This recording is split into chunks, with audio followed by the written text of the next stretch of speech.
Samson went down to Timnah and saw there a young Philistine woman. When he returned, he said to his father and mother, I have seen a Philistine woman in Timnah, and I'll get her for me as my wife. His father and mother replied, Isn't there an acceptable woman among your relatives or among all our people? Must you go to uncircumcised Philistines to get a wife? But Samson said to his father, Get her for me, she is the right one for me. His parents did not know that this was from the Lord, who was seeking an occasion to confront the Philistines, for at that time they were ruling over Israel. Samson went down to Timnah together with his father and mother. As they approached the vineyards of Timnah, suddenly a young lion came roaring toward him. The Spirit of the Lord came upon him in power, so that he tore the lion apart with his bare hands, as he might have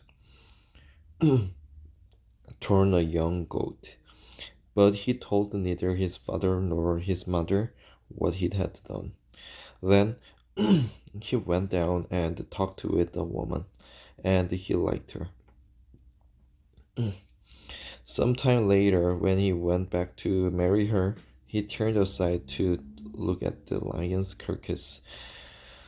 In it was a swarm of bees and some honey, which he scooped out with his hands and ate as he went along. When he rejoined his parents, he gave them some, and they too ate it. But he did not tell them that he had taken the honey from the lion's carcass. Now his father went down to see the woman, and Samson made a feast there, as was customary for bridegrooms. When he appeared, he was given 30 companions. Let me tell you a riddle, Samson said to them. If you can give me the answer within the 7 days of the feast, I will give you 30 linen garments and 30 sets of clothes. If you can't tell me the answer, you must give me 30 linen garments and 30 sets of clothes. Tell us your riddle, they said. Let's hear it. He replied, Out of the eater, something to eat. Out of the strong, something sweet. For 3 days they could not give the answer. For the fourth day, they said to Samson's wife, Coax your husband into explaining the riddle for us, or we will burn you and your father's household to death. Did you invite us here to rob us? Then Samson's wife threw herself on him, sobbing, You hate me, you don't really love me. You're giving my people a riddle, but you haven't told me the answer. I haven't even explained it to my father or mother, he replied, so why should I explain it to you? She cried the whole 7 days of the feast. So on the seventh day, he finally told her because she continued to press him. She in turn explained the riddle to her people. Before sunset on the seventh day, the man of the town said to him, What is sweeter than honey? What is stronger than a lion? Samson said to them, If you had not plowed with my heifer, you would not have solved my riddle. Then the Spirit of the Lord came upon him in power. He went down to Ashkelon, struck down 30 of their men, stripped them of their belongings, and gave their clothes to those who had explained the riddle. Burning with anger, he went up to his father's house, and Samson's wife was given to the friend who had attended him at his wedding. Later on, at the time of wheat harvest, Samson took a young goat and went to visit his wife. He said, I'm going to my wife's room, but her father would not let him go in. I was so sure you thoroughly hated her. He said that I gave her to your friend. Isn't her younger sister more attractive? Take her instead. Samson said to them, this time I have a right to get even with the Philistines. I will really harm them.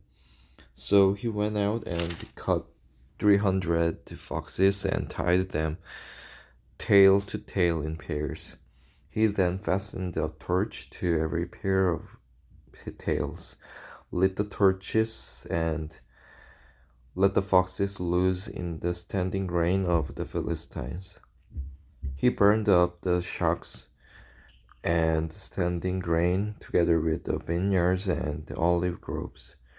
When the Philistines asked who did this, they were told Samson, the Timnite's son-in-law, because his wife was given to his friend. So the Philistines went up and burned her and her father to death. Samson said to them, since you've acted like this, I won't stop until I get my revenge on you. He attacked them viciously and slaughtered many of them. And he went down and stayed in a cave in the rock of Etam. The Philistines went up and camped in Judah, spreading out near Lehi. The men of Judah asked, why have you come to fight us? We have come to take Samson prisoner, they answered.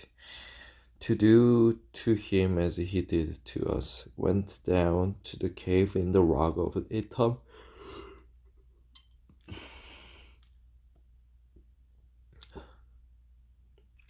Then 3,000 men from Judah went down to the cave in the rock of Etam and said to Samson, don't you realize that the Philistines are rulers over us? What have you done to us? He answered, I merely did to them what they did to me. They said to him, we've come to tie you up and hand you over to the Philistines. Samson said, swear to me that you won't kill me yourselves. Agreed, they answered. We will only tie you up and hand you over to them. We will not kill you. So they bound him with 2 new ropes and led him up from the rock. As he approached Lehi, the Philistines came toward him shouting. The Spirit of the Lord came upon him in power.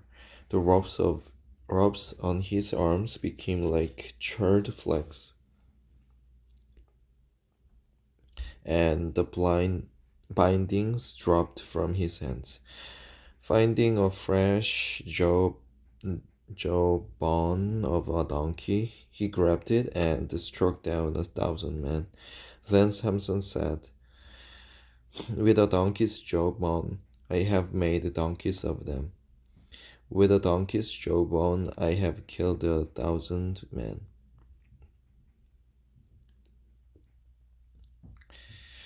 When he finished speaking, he threw away the jawbone, and the place was called Ramath Lehi. Because he was very thirsty, he cried out to the Lord, you have given your servant this great victory. Must I now die of thirst and fall into the hands of the uncircumcised? Then God opened up the hollow place in Lehi. His strength returned and he revived. So the spring was called En Hakkor, and it is still there in Lehi. Samson led Israel for 20 years in the days of the Philistines. Amen.